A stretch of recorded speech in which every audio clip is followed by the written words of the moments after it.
Hi guys, it's me, Jeff. Tara, gawa tayo ng healthy pancake with protein. Let's go! Gagawa tayo ng pancake. So, ito yung mga gagamitin natin. Rolled oats, 2 eggs, and 2 bananas. Ayan. First, kailangan nating durugin or pinuhin yung dalawang saging. And next, lagay natin yung dalawang itlog.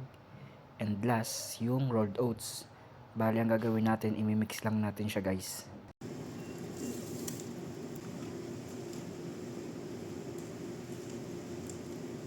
So ito yung naging resulta ng pagmimix natin. Tansya-tansya na lang yan guys sa paglagay sa kawali. Nilagyan ko na ng star margarine. Dapat talaga butter yung ilalagay ko dyan pero naubusan ako ng stock. Alam ko na alam na ng mga karamihan kung paano gawin to. Pero syempre para sa mga bago na hindi nakakaalam kung paano gawin yan. Ito na yun guys. Healthy siya and ayun may protein na rin. Syempre para dun sa mga nagji-gym, mag-workout na kailangan ng healthy food, snacks. Ito yun guys, pwedeng pwede to. And that's it. Nilagyan ko din pala siya ng dark chocolate syrup para mas malasa. So para sa mga nag-workout, ito na yun guys, healthy snack para sa inyo.